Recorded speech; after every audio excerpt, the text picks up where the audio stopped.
Pick an agent, buy a gun, plant the spike or defuse it, or wipe out the enemy team. Do it 13 times and you win the match.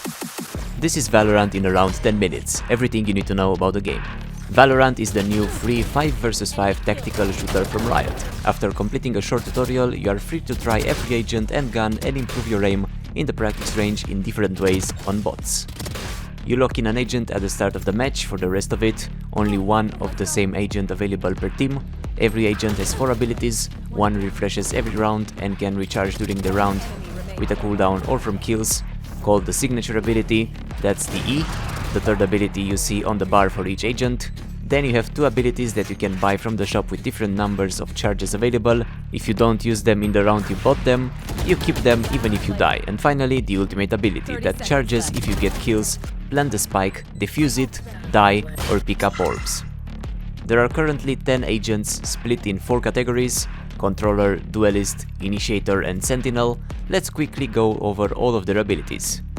Brimstone places a beacon that grants players inside it rapid fire, throws fire grenades from a grenade launcher, deploys smoke clouds from the sky at the selected location, and calls in an orbital strike, dealing damage to every player inside it. Jet, my favorite agent so far, glides while falling if holding space, creates vision blocking clouds, holding it curves it in the direction of the crosshair, jumps upwards, dashes in the direction she moves, and equips a set of knives that recharge on killing an opponent. She can throw them one by one or all together. She's the fastest mobility agent in the game, and she can do some really cool moves once mastered.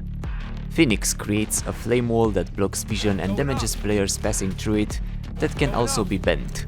Throws a flame orb that curves to the left or to the right and blinds anyone that sees it. Throws a fireball setting the ground on fire, damaging enemies on it and healing himself. And can place a marker at his location, allowing him to do anything, even die and then resurrect back to the original location. Sage has a barrier that creates a solid wall that she can rotate.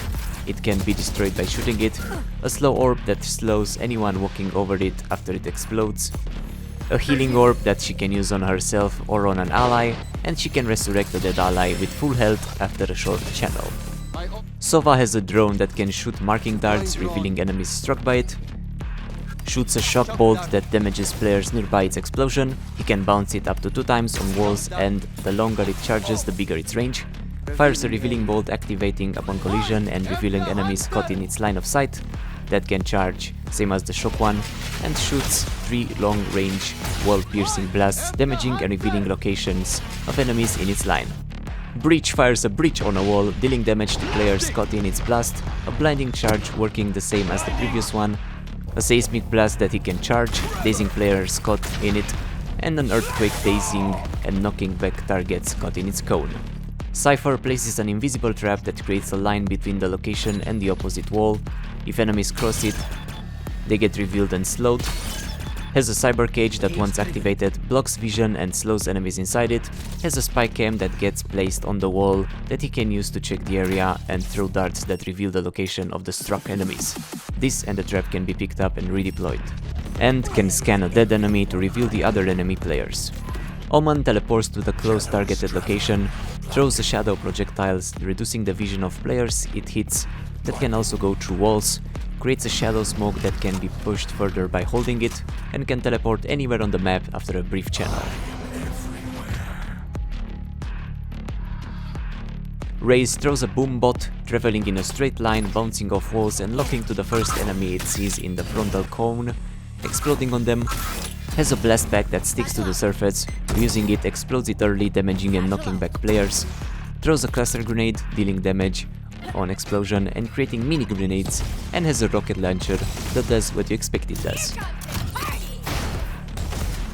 And Viper throws poison on the ground, damaging and slowing targets on it, creates a poison cloud that she can activate and reactivate to enable or disable at the cost of the fuel that charges if nothing is consuming it, as a line of gas working like the cloud, and creates an area of gas that reduces vision and drops the maximum health of enemies to 1.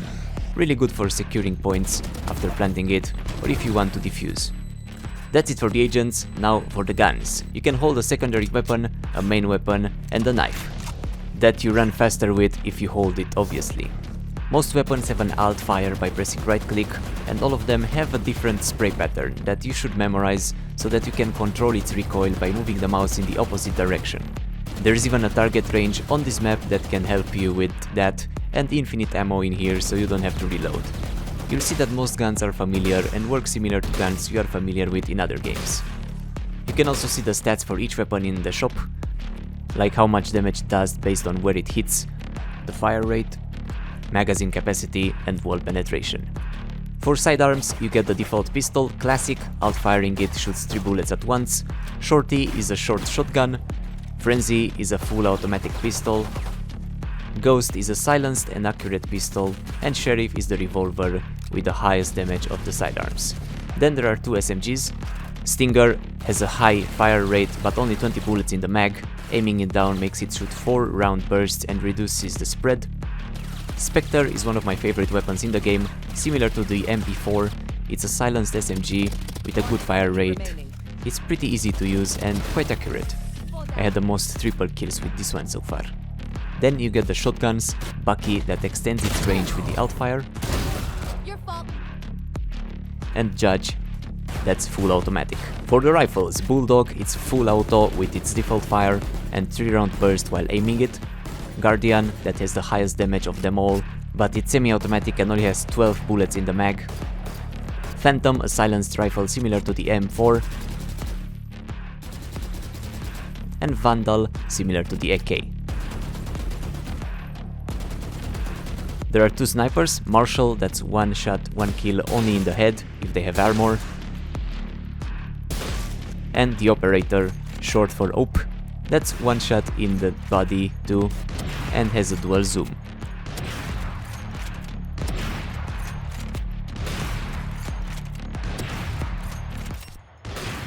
And finally 2 LMGs that no one is buying, Ares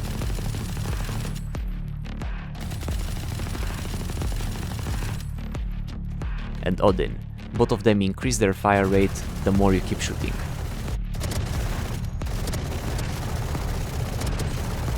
For wall penetration, you know they penetrate based on the mark they leave on the wall if it leaves a hole.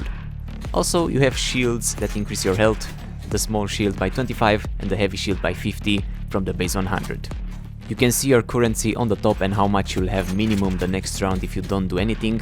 Also, you can sell items that you buy at the start of the round for the full price if you change your mind. Request items from your team that they can buy directly for you, or buy items for your team if they need it. Or you can just drop weapons and let them pick them up. Apart from the practice range, there are currently 3 maps available, each with a unique mechanic. Split that's nicely split into halves, the futuristic and old zones. You can also find some cool League references here. It also has ropes you can climb on. Bind is the small map having portals as its unique mechanic, and Haven is the last of the 3, having 3 plant points. There will be more maps, agents and maybe even weapons added in the future, before and after launch. So after everyone locks in an agent at the start of the game, the first round is the pistol round where you only have 800 credits. Each round during the buy phase, both teams, the attackers and defenders, have blue barriers blocking out each lane of the map. The attackers have to plant the spike at one of the 2 or 3 sites and explode it or kill everyone on the opposite team. The defenders have to defuse the spike if planted or wipe out their team. After the spike is planted, you have 45 seconds before it detonates, and it takes a few seconds to defuse it, having a halftime point if you get interrupted. If the round timer rounds out and the spike is not planted, the defenders win the round.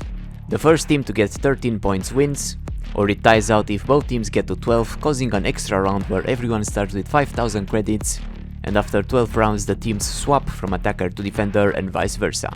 On the minimap you can see portraits of your allies, and for the enemies if they are in the line of sight of allies, X is marked dead players, and you can also see your noise cone if you run by how far the enemies can hear your footsteps, so you should avoid running in most situations. You can also see your location under the minimap, or toggle the full map to see the name of each part of the map.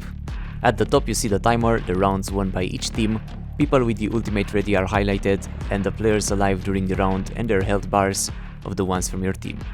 At the scoreboard you can see the ultimate charges, the KDA, current weapon, credits and ping, as well as how each round was won or lost. Every round you get credits based on performance, and you can see a report after every round, or if you die, of your outgoing damage and incoming damage.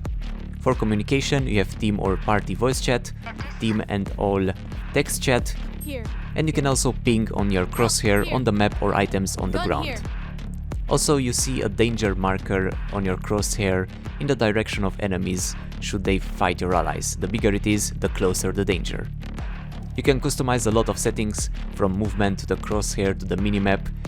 And as for the optimization, the game runs fantastic. I have constant over 200 frames per second on 2K resolution with everything maxed out while recording, and even over 300 sometimes when not recording. Though the graphics are pretty minimalistic, there aren't even character shadows, and when you die you just fall on your back. But it's easy to spot enemies, and the game is pleasant to the eye, and it runs well even on toasters. It also has great 128 tick servers and a really good netcode.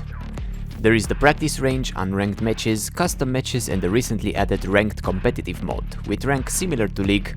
Also, there is no weapon friendly fire, but some abilities can hurt your allies. You can queue up alone or invite friends. You have daily missions that give you bonus XP to rank up your battle pass and your selected agent's contract. You get XP at the end of every match, where you also see the MVPs of the round and breakdowns of the game. There are 5 agents you get directly, and at level 5 and 10 on the first battle pass you get a free agent unlocker, so you get 2 more of the remaining 5. Afterwards you can select the contract of any agent and level it up by playing. After you get their contract to 5, or if you buy it, you unlock the agent. Each agent has 10 tiers, and the 9th tier gives a weapon skin. As for customization, there are no agent skins, so they are easily distinguishable, but you can customize your player card and title, equip 3 sprays, and there are weapon skins. Some unlocked from the contracts of the agents or battle passes, and some you can buy from the shop with real money. The currency is VALORANT points, and there are also Radianite points that you can use to upgrade skins, because some skins have skins. Like the ones from the River collection, you can level them up to have bullet effects, reload animations, final kill of the round effects, and an altered skin of the skin. And you can also place bodies on them and inspect your weapons in-game. You can also see the match history of your recent games and check the stats again.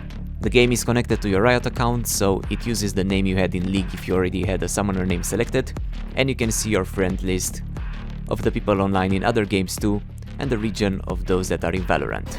And that's everything you need to know about the game. It should come out of the beta summer of this year, but for now it's in closed beta. You can get access by watching streams of it, by being a content creator, or by sending me a golden lemon. Thanks for watching, and I hope this video helped you understand the game better. Bye bye.